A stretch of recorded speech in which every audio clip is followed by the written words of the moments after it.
Hello and welcome back, guys. So this is an interesting problem where we need to perform a numerical morphism. Okay, so if we are given a number 1, 2, 3, 4, we need to give out 2, 4, 6, 8. Right. To do that, can we simply do return n into 2? Will that work though? I don't think this will work, right? It worked. Great.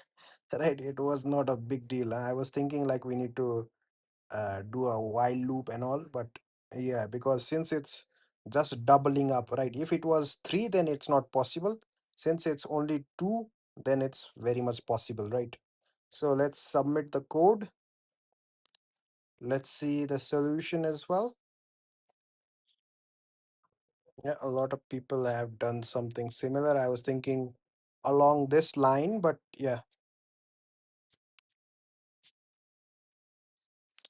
All right, that's how we can basically solve this particular problem. Thank you for your time. Take care. Bye bye.